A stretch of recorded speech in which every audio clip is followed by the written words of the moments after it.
आप सभी साथियों का इस YouTube चैनल पर मैं आपका दिल की गहराइयों से इस्तकबाल और खैर मकदम करता हूँ। जो भी गज़ल गो शुअरा की किस्त चल रही थी उसकी अगली कड़ी आपके सामने पेश खिदमत है। जिस शायर के बारे में, गज़ल गो शायर के बारे में पढ़ेंगे, उनका नाम है आज ज़ौक़। तो देखिए, आइए बिला ताख़िर इसको पढ़ते हैं। शेख मोहम्मद इब्राहिम ज़ौक़ कह रहे हैं कि शेख मोहम्मद इब्राहिम ज़ौक़ का असल नाम शेख मोहम्मद इब्राहिम था। ये सवाल अक्सर आता है कि ज़ौक़ का पूरा नाम क्या था, तो ज़ौक़ का नाम था शेख मोहम्मद इब्राहिम। ठीक है। ज़ौक़ दिल्ली में पैदा हुए और किस सन में पैदा हुए? 1788 में पैदा हुए। ज़ौक़ की पैदाइश कहाँ हुई? दिल्ली में हुई और दिल्ली में 1788 में इनकी पैदाइश हुई। फिर अगला पॉइंट है कि ज़ौक़ का दिल्ली में इंतकाल हुआ। दिल्ली में इनकी पैदाइश भी हुई और उसके साथ साथ जो इनकी वफ़ात हुई वो भी क्या है? दिल्ली में हुई। और किस सन में हो रही है? 1854 में। देखिए अगला पॉइंट देखिए, ज़ौक़ एक सिपाही के बेटे थे। ज़ौक़ किसके थे? सिपाही के बेटे थे। अगला पॉइंट, ज़ौक़ ने बाकायदा तालीम हासिल नहीं की थी, लेकिन अपनी ज़हानत और मेहनत से इल्मी सलाहियत पैदा कर ली। ऐसा नहीं कि जैसे हम लोग क्या है, फॉर्मल वे से कहीं स्कूल में जाते हैं, कॉलेज में जाते हैं, यूनिवर्सिटीज़ में जाते हैं, तालीम हासिल करते हैं, इस तरह से कहीं जाकर वो मदरसे में, खानकाह में तालीम हासिल नहीं की। इनफॉर्मल वे से चीज़ों को अपनी ज़हानत के तौर पर इतने ज़हीन थे कि चीज़ों को उन्होंने सीख लिया। फिर क्या है अगला पॉइंट कि ज़ौक़ शाह नसीर के शागिर्द थे। तो ज़ौक़ के शागिर्द, ज़ौक़ के उस्ताद कौन थे? शाह नसीर। ये याद रखिएगा, ये अक्सर सवाल पूछता है कि शाह नसीर किन के उस्ताद थे? तो ज़ौक़ के उस्ताद थे। या ज़ौक़ के उस्ताद कौन थे? तो शाह नसीर थे। ये बहुत मेन पॉइंट है, इसको याद रखिएगा। और फिर उसके बाद भाई ज़ौक़ किसी के शागिर्द थे, तो ज़ौक़ भी तो इतने बड़े शायर थे। फिर कह रहे हैं कि ज़ौक़ बहादुर शाह ज़फ़र के उस्ताद थे। ठीक है, ये पूरी हायरार्की याद रखिएगा। शाह नसीर के शागिर्द ज़ौक़, ठीक है, और ज़ौक़ के शागिर्द बहादुर शाह ज़फ़र। ठीक है, बहादुर शाह ज़फ़र थे, ये याद रखिएगा। शाह नसीर के शागिर्द ज़ौक़, ज़ौक़ के शागिर्द ज़फ़र, बहादुर शाह ज़फ़र। ठीक है, ये याद रखिएगा आप। आगे देखिए फिर क्या बोल रहे हैं। बहादुर शाह ज़फ़र ने ज़ौक़ को मलिकुश शुअरा और ख़ाक़ानी हिंद का ख़िताब दिया। क्या कि अक्सर कहा जाता है कि बहादुर शाह ज़फ़र ने ख़ाक़ानी हिंद का ख़िताब किसको दिया? तो ज़ौक़ को दिया। या ख़ाक़ानी हिंद किसका ख़िताब है? तो ज़ौक़ का ख़िताब है। ख़ाक़ानी हिंद का ख़िताब किसने दिया? तो ये किसने दिया? बहादुर शाह ज़फ़र ने। ये याद रखिए, बहादुर शाह ज़फ़र ने ज़ौक़ को ख़ाक़ानी हिंद का ख़िताब दिया। और मलिकुश शुअरा, ये तो मलिकुश शुअरा तो सबको कह देते हैं, लेकिन ख़ाक़ानी हिंद सिर्फ इनसे ख़ास है। कह रहे हैं कि ज़ौक़ ने कई असनाफ़ में इज़हार ख़याल किया। जितनी भी सिनफ़ें उस वक्त मौजूद थी, कई मुख्तलिफ़ सिनफ़ों ने अपनी ख़यालात का इज़हार किया, लेकिन ख़ास उनकी पहचान किस में थी? अगले पॉइंट में देखिए, ज़ौक़ की असल पहचान क़सीदा निगारी की थी। बिलख़ुसूस बहादुर शाह ज़फ़र पर लिखे हुए क़साइद का मर्तबा बहुत बुलंद है। कि ज़ौक़ ने तो जितनी भी असनाफ़ थी शायरी की, नज़्म मसनविया है, गज़लें हैं, और आपके मरसिया हैं, और भी चीज़ों में तब आज़माई की हो, लेकिन सबसे ज़्यादा जो मशहूर हुए थे क़सीदा निगारी मशहूर हुए थे। और क़सीदा निगारी भी किस पे ख़ास करके? किन के क़सीदा? जो बहादुर शाह ज़फ़र के उन्होंने मध्य में जो अशआर कहे थे, जो क़सीदे कहे थे, उसी में इनको बहुत ज़्यादा इनका मर्तबा बुलंद हुआ था। तो ये सवाल अगर बन जाए कि ज़ौक़ ने सबसे ज़्यादा किनके शान में क़सीदे कहे हैं, तो आपके सामने बिल्कुल आँख बंद करके लगा दीजिएगा, बहादुर शाह ज़फ़र के शान में। ठीक है, अगला सवाल आपके सामने है कि ज़ौक़ क्या है? गज़ल के भी एक काबिल ज़िक्र शायर थे। कि ऐसा नहीं कि सिर्फ ज़ौक़ के आप क़सीदे के ही हवाले से आप ज़ौक़ को जाने। ज़ौक़ ने क्या कि आपको गज़लें भी बहुत सी की हैं और बहुत काबिल ज़िक्र गज़लें, बहुत सी ऐसी गज़लें हैं जो कि उनको लोग याद रखते हैं और अक्सर उसको पढ़ते रहते हैं। अगला पॉइंट देखिए, ज़ौक़ ने अपने कलाम में नयापन पैदा करने और ज़बान और मुहावरे की सफाई पर ख़ास तवज्जो दी। ऐसा नहीं कि ज़ौक़ ने जो कलाम अपने कहे हैं वो बिल्कुल पुराने या ट्रेडिशनल या दकियानूसी अल्फाज, उसमें नयापन पैदा करने की कोशिश की, जिद्दत लाने की कोशिश की। और ज़ुबान और मुहावरे क्या है, बिल्कुल साफ़ सुथरी, जो आवाम के फ़हम में आ सके, जो आवाम उसको समझ सके, उसी को उन्होंने बयान करने की कोशिश की। आगे देखिए, और ये जो गज़ल है, ये जो गज़ल मैंने आपके इसी में ज़ौक़ के साथ शामिल किया है, इसको शामिल करने की सबसे बड़ी वजह ये है कि जो एनसीईआरटी की बुक है, उस बुक में एक गज़ल दी हुई है। तो कम से कम एक गज़ल दी है, तो इसको आप एक बार नज़र से दौड़ा लें, एक बार 2 बार पढ़ लेंगे, तो अगर आपको अक्सर क्या है कि ये गज़ल की अशार दे देते हैं कि ये गज़ल किसका है, ये गज़ल के शेर हैं, ये किसके हैं, या इसको मुकम्मल कीजिए, अगला मिसरा मुकम्मल कीजिए। एक मिसरा देते हैं, बोलते हैं अगला मिसरा मुकम्मल कीजिए, ठीक है। तो देखिए गज़ल किस तरह, लाई हयात आए क़ज़ा ले चली चले, अपनी खुशी से न आए न अपनी खुशी से चले, हो उम्रे खिज़र भी तो कहेंगे बवक्ते मर्ग, हो उम्रे खिज़र भी तो कहेंगे बवक्ते मर्ग, हम क्या यार, हम क्या रहें यहाँ, अभी आए अभी चले। देखिए अगला मिसरा, अगला शेर देखिए, हमसे भी इस बिसात पे कम होंगे बदकिमार, हमसे भी इस बिसात पे कम होंगे बदकिमार, जो चाल हम चले सो निहायत बुरी चले। अगला शेर देखिए, बेहतर तो है यही कि न दुनिया से दिल लगे, बेहतर तो है यही कि न दुनिया से दिल लगे, पर क्या करे जो काम न बेदिल लगी चले। अगला देखिए, नाज़ा न हो खिरत पे जो होना है हो वही, नाज़ा न हो खिरत पे जो होना है हो वही, दानिश तेरी जो न कुछ मेरी दानिश्वरी चले। ठीक है, ये जो अशार हैं इसको आप एक बार ज़हन नशी कर लीजिएगा, पढ़ लीजिए।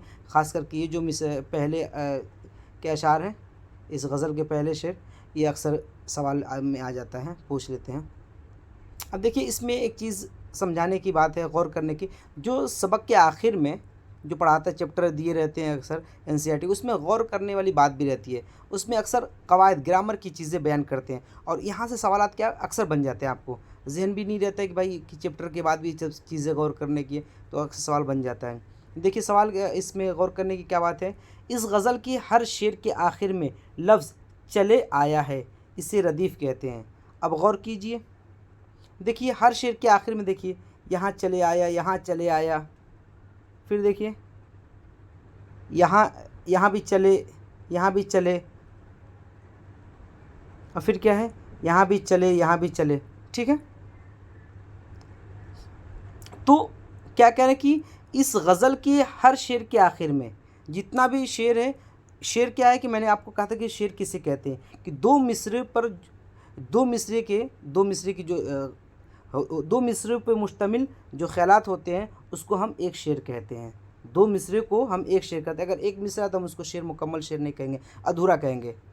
क्या शायर अपने ख़यालात का इजहार करने के लिए एक शेर की मदद लेता है और उसमें ऊपर मफ़हूम उससे मुकम्मल तौर पर ज़ाहिर हो जाता है कि शायर कहना क्या चाह रहा है, सामने वाला अपने ख़याल का इजहार किस तरीके से करना चाह रहा है। और एक शेर क्या है, दो मिसरों पर मुश्तमिल होते हैं, मैंने पहले बताया।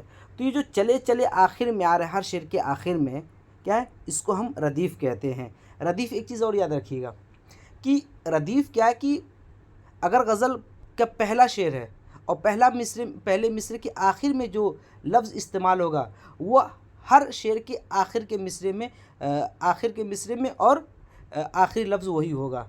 वो वेरी नहीं करेगा, वो मुतबद्दल नहीं होगा, वो तब्दील नहीं होगा, सेम इस्तेमाल होगा। देखिए पहले मिसरे में क्या है, चले, तो दूसरे मिसरे में चले, फिर चौथे में चले, फिर छठे में चले, फिर आठवें में चले, सेम क्या है, ऐसे चले चले इस्तेमाल हो रहा है, वो तब्दील नहीं होगा। रदीफ़ कभी भी क्या है, हर शेर के आखिर में जो होगा तब्दील नहीं होगा, सेम वही लफ्ज़ लिखा जाएगा, तो तभी वो रदीफ़ होगा। अगर बदल गए तो रदीफ़ नहीं होगा। अब पूरी गज़ल उठा लीजिए किसी भी बड़े शायर की, वो किसी भी दौर का, तो रदीफ़ क्या है, कभी भी बदलता नहीं है। अब आगे देखिए क्या कह रहे हैं। चले रदीफ से पहले चली, खुशी, अभी, बुरी और लगी जैसे हम आवाज़ अल्फाज इस्तेमाल हुए हैं, इन्हें काफ़िया कहते हैं। काफ़िया किन्हें कहेंगे? देखिए रदीफ से पहले जो भी अल्फाज इस्तेमाल होते हैं हम उसको काफ़िया कहते हैं। और काफ़िया कोई ज़रूरी नहीं कि जो पहले मिसरे में जो लफ्ज़ इस्तेमाल हो गया सेम लफ्ज़ वही इस्तेमाल हो। हाँ, हम आवाज़ तो होगा, वज़न के तो बराबर होगा, लेकिन लफ्ज़ क्या है दूसरा इस्तेमाल होगा। जैसे पहले आप शेर में देखेंगे कि चली इस्तेमाल हुआ है और दूसरी में क्या है खुशी इस्तेमाल हो गया, ठीक है। और फिर आगे अभी इस्तेमाल हो गया, अभी और चली। बुरी देखिए क्या है, एक मिसाल देख ले, इसको बहर के ज़रिए समझे। चली, चली, च पे ज़बर है, लाम पे ज़बर है या साकिन है, चली, चली नहीं होता है, चली, ठीक है। अब इसी के नीचे देख लीजिए बुरी देख लीजिए, ठीक है। बुरी पे क्या है, बा पे पेश है, बा मुतहर्रिक है, क्या है हरकत है, बा पे, बा साकिन नहीं है, बा हरकत वाला है। और फिर रा पे ज़ेर है, रा भी क्या है मुतहर्रिक है, हरकत वाला। यहाँ पे भी चली पे क्या है, च क्या है मुतहर्रिक है, मुतहर्रिक में हरकत कौन सा है ज़बर है, और लाम पे क्या है ज़ेर है। तो चली और बुरी और ये या साकिन है। तो देखिए लगी, बुरी, अभी, खुशी, ये सब के सब क्या है आपको एक ही बहर में एक ही वज़न पे हम आवाज़ हैं, इसलिए इसको हम काफ़िया कहते हैं। हम आवाज़ होना ज़रूरी है। अब आपके ज़हन में एक बात आ रही होगी एक कि खुशी में तो यहाँ पे 4 लफ्ज़ 4 हुर्फ दिए हुए हैं।